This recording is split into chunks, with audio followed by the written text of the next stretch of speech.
What's up, guys? Today I'm coming at you with a rod and reel combo. It's a Shakespeare. I don't know how well you can see it. Tried to use a wider angle camera. It's a Shakespeare Alpha Baitcaster. It's 5:2 to 1 gear ratio, 12-pound test line. I think it's like one bear, and it's really cheap. I bought this rod bought it at Walmart. Well, I bought it at Amazon because Walmart was out of stock on it. I paid $25 for it. I'm new to bait casting, so I wanted to buy something cheap to learn how to fish with.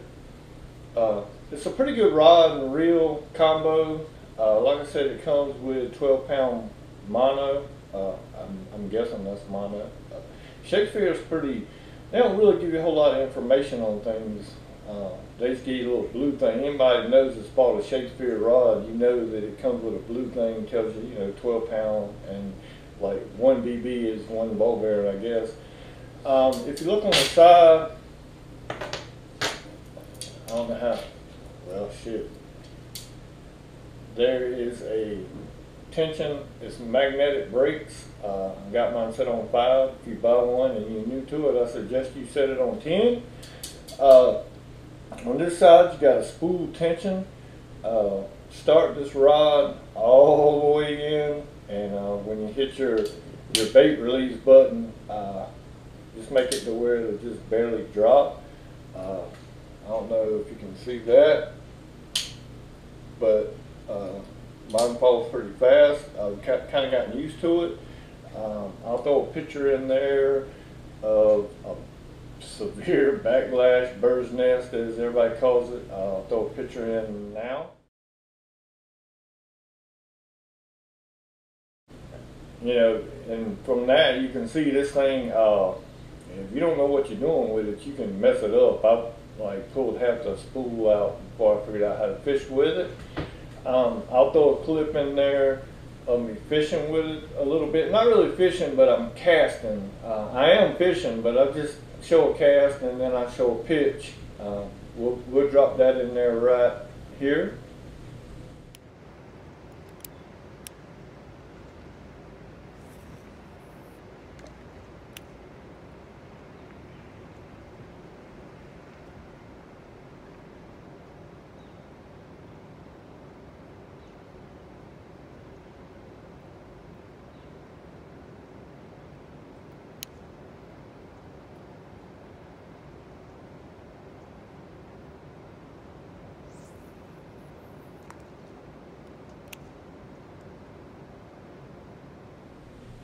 Alright, so you can see from the rod, it works. It's a good rod, it's a good reel, it's worth $25. And something that's worth mentioning, right here on the side of the rod is a place to put your bait. Most of them are right here, and it gets in the way. I like it on the side right there. I do like that aspect of it. I do wish it had more on the back side. I wish I had a little bit more, because I do fish this thing left-handed, because it's right-hand retrieve. Instead of trying to learn how to fish it right-handed, I just did it I fish it like that, and I'll grab like that to roll cast with, or just a little short overhand. If you come all the way back here with it, you're gonna get a bird's nest if you don't know what you're doing. I've seen it in the reviews on this fishing rod. Let me talk about this, and then I'll pick up there so I don't forget. There's your drag. You just pull that way to tighten and that way to loosen. I do have a little bit of drag in it. Now, it does, see it clicks. A lot of them don't. I do like that it does click when you turn it. I don't know how well you can hear that.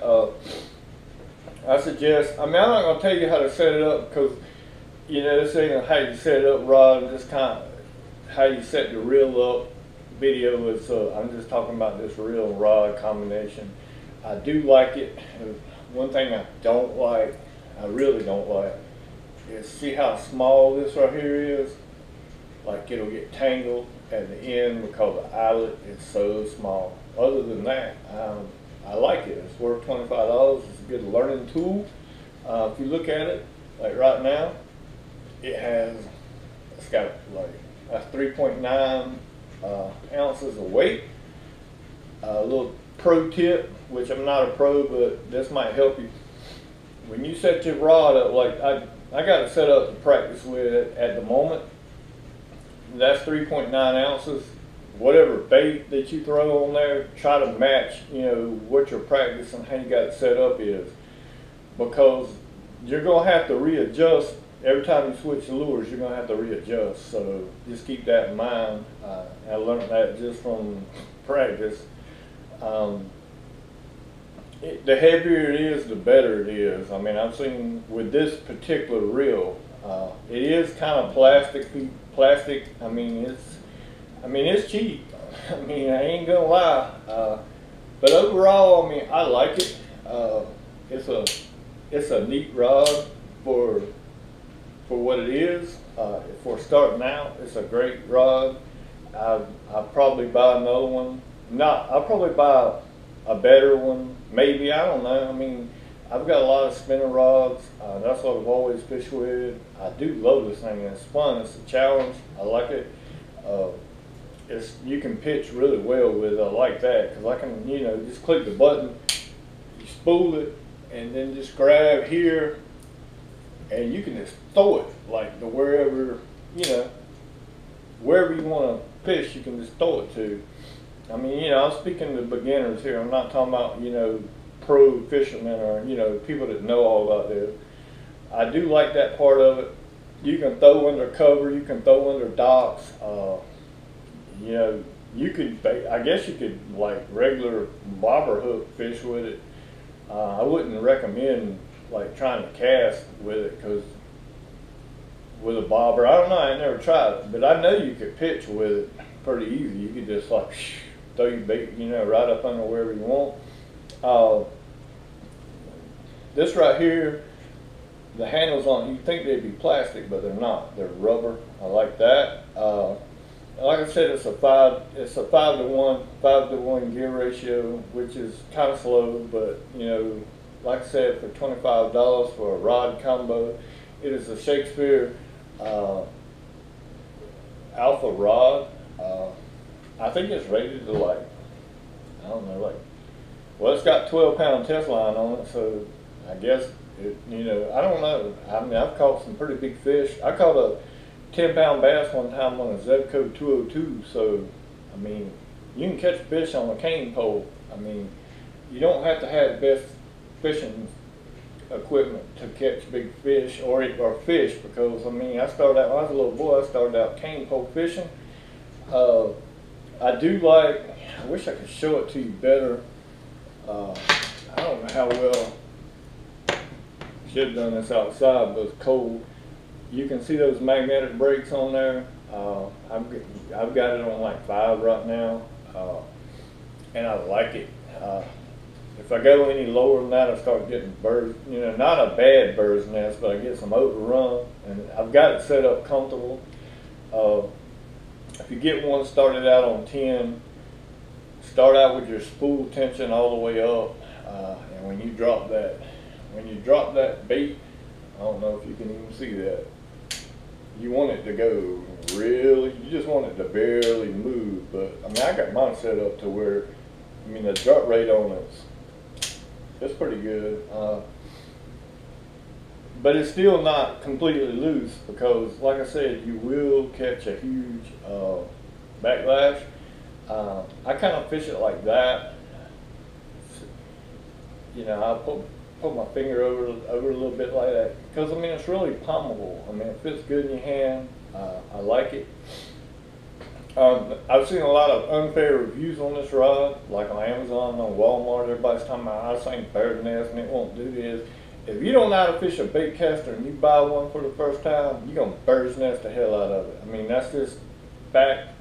I know this from experience, because I'm an experienced fisherman, but not an experienced baitcaster fisherman. And I bird nested the hell out of it, like over and over and over and over and over. I mean, I've probably casted this thing over 1,000 times. I feel like that I'm, you know, there with it. I mean, I did the other day when I was fishing. I fished all day, and I did have a little quick, you know, not a bad bird nest, but a little quick overrun, and I had to, you know, all I did was just walked it out. I backed up and walked it out, let it pull out, so it wasn't severe. But then, I don't know, yesterday when I got off work, I came home and I threw it in the yard a little bit, just to try to keep that practice up. And I bird nested the shit out of it. I mean, where I didn't want to cut no more line, because if you see it, it's getting kind of slim on the line. So I picked it out, and it took like 35 minutes to get it out. And that's the only bad part of this. And it's because I wasn't paying attention. I threw it, and my neighbor was getting ready. They were doing something. I don't know what they were doing. I heard them go down the driveway and back up. And I was like, my mind, I was casting, and I was trying to figure out. I was like, what the hell are they doing? And then I threw it, and when I threw it, I looked over there to see what they were doing, and my satellite dish in the backyard, my weight hit it. And instead of putting my thumb on it, you know, when it hit it, it just kept running, and it just backlash. So, I mean, that's something you have to keep in mind. You have to, you know, keep your eye on it when you're fishing. I know I'm kind of rambling, getting off the topic of the rod and reel. That's really what we're talking about. If you can find one for 25, 30 bucks, I'd say pick it up. It's definitely a good starter. Now, I mean, that's the key word here, starter Baitcaster. Because if you buy an expensive, don't listen to people tell you, hey man, you need to buy this. That thing's a piece of shit. You ain't gonna be able to do nothing. You need to get the most of the money. You know, don't listen to that. Because if you can't throw this, how in the hell are you gonna throw a $300 one? You just gonna bird's nest the hell out of it too. So learn on something cheap, and then once you get used to it and figure out what you want to buy, then buy something good. I looked on YouTube for some Shakespeare alpha videos, and most of what I saw was kids. I mean, and you know, they wasn't very good. I mean, they tried, don't get me wrong. I mean, they did try. It is a two-piece rod. It's 6 foot long.